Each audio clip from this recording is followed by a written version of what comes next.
DJ दूधी।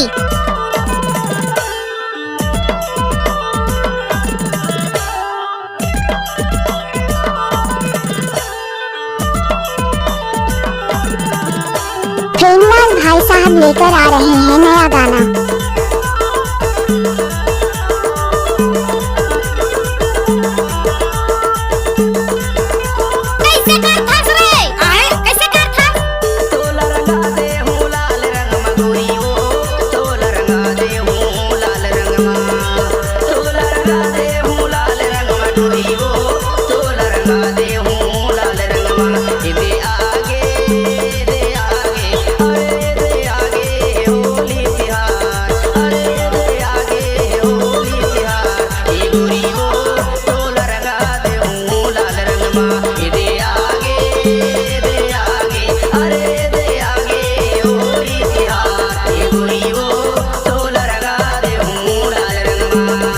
DJ Premlal दूधी नर्मदा टोला वाले।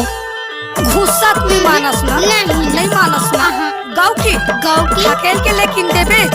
हाँ मैं लूँ लेबे ना, दे दे ले बने हैं टमाटर। इलाका किसी का भी हो, धमाका तो प्रेमलाल भाई का ही होगा।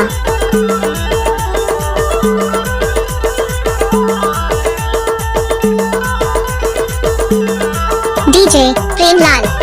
लाल गुलाबी आनी बानी के रंगवा कर दे हूँ तोलाकारी। हरियर हरियर रंग मारंद गोरियो भर भर के पिचकारी। दे आगे अरे दे आगे होली तिहार। दे आगे होली तिहार।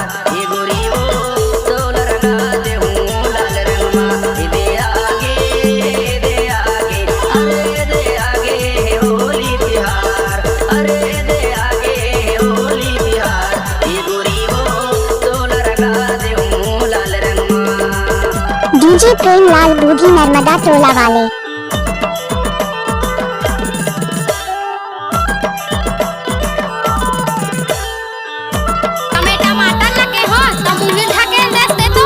इलाका किसी का भी हो, धमाका तो प्रेमलाल भाई का ही होगा।